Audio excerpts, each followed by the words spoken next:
normal lang people. This day, start pa lang ng ano ko. Nag-start ako nag-exercise kasi kailangan. Dito hindi pa ako pwedeng tumakbo. Kaya ganyan-ganyan lang muna. Sinusunod po ako na exercise. Kaya ganyan lang siya. Tapos walking lang ako dyan sa paligid niyan. 100 meter dyan na yung isang ikot. After ko ng mga ganyan, mga 10 minutes, iikot ako dyan yung bilis kong lakad kasi hindi pwedeng tumakbo. Tapos balik na naman ako ulit dyan. Tapos pwede kong gamitin yung mga machine dyan na nandyan lang para pagpawisan. Pero normally hindi ako maabot ng 1 hour dyan. So almost everyday ko na to ginagawa guys dahil tumaas ang BP ko. Umabot siya ng 168, papunta na siya sa 188, 190. So 98 hanggang sa mataas na siya, hindi na siya kinaya ng katawan ko. Na hospitalize ako mga ilang oras lang. Actually tinakbo ako sa ER pero hindi ako pinatagal doon kasi pagkainom chinek ang lahat sa akin. Tapos clear naman yung yung mga results. Kaya after noon, mga 4 hours, pinauwi na rin ako. Pero pinainom na ako doon ng gamot, inobserve, lahat. Okay naman ako. Kaya in-advise ako na mag-exercise. Pero kaya ganyan, ngayon almost everyday ko na yan ginagawa.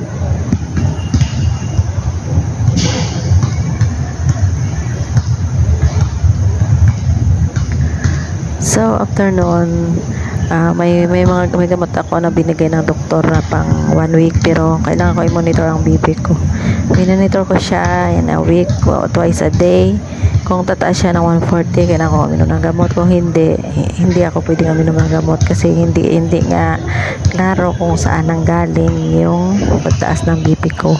Kaya thanks God, clear naman lahat. Tapos isang beses lang ako uminom ng gamot, kinabukasan nun after 2 days wala na rin, bumaba hanggang ngayon stable na.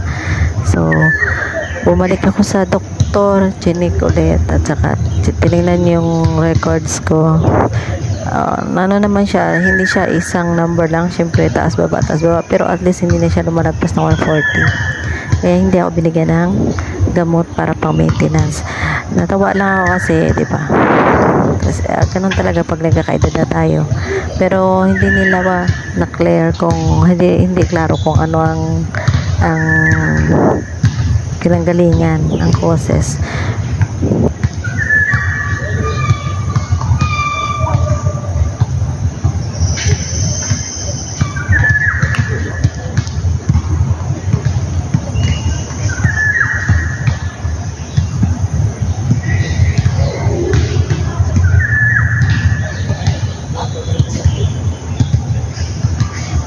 Kaya stress, bawal ma-stress. Kailangan ingatan ng katawan, ang kinakain. Actually 2 weeks hindi ako kumakain masyado ng rice, as in yes talaga, pork bihira rin too much less talaga, lesser hanggang saya minsan hindi na ako kumakain ng kanin. Pero marami ako kumain ng gulay. So nag-reduce ako ng 2 kg na 2 weeks guys.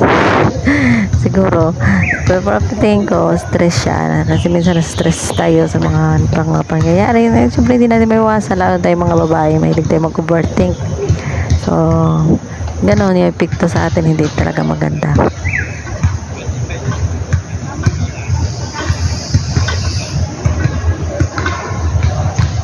Well, yan ang pinaka-favorite ko. Maabot ako dyan ng 3 hanggang 4 na kanta ng worship song or praise. Yung mga mabilis na kanta para may music ako sa umaga. Kaya ang ganda sa pagkaramdam mo guys, nag-exercise ka tapos nagkikinig ka ng music na praise, sinasabay mo.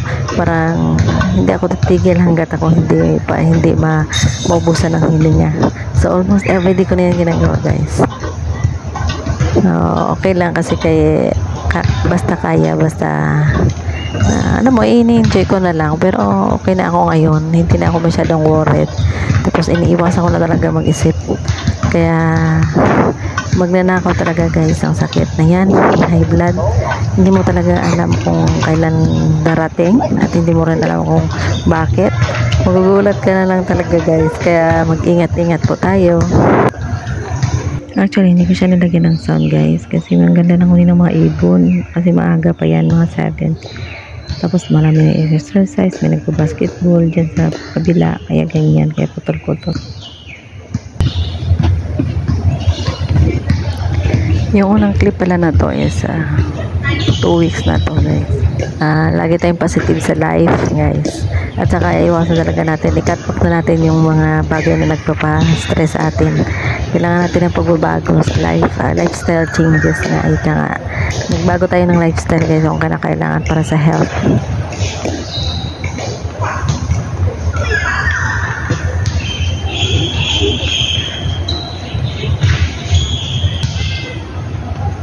Tayo sa mga bagay na nakapagpapasaya sa atin. Tapos ako talaga parang iwas na ako magalit. Hindi na ako tulad ng before noon, lagi ako nagagalit ng hindi ko alam mo yun, mararamdaman mo yun. Tapos ngayon nung na-treat na siya, okay na ako. Tapos ako na mismo nag-umiiwas at nagko-control sa sarili ko. At saka ano na ako sa foods.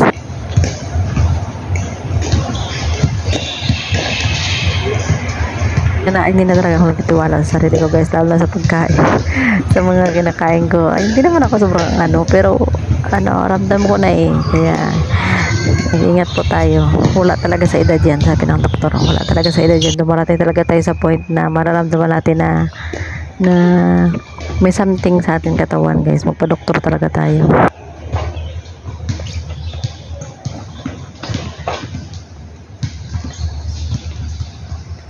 Ako nga, diba, hindi naman ako mataba, pero tingnan mo, biglang nagkasakit, biglang dinapuan ng ganyan. Tapos hindi pa rin naman ako sobrang tanda guys, pero okay na rin, at least na-check ang lahat sa akin at naman lahat, clear naman lahat, kaya okay na rin, diba, may purpose.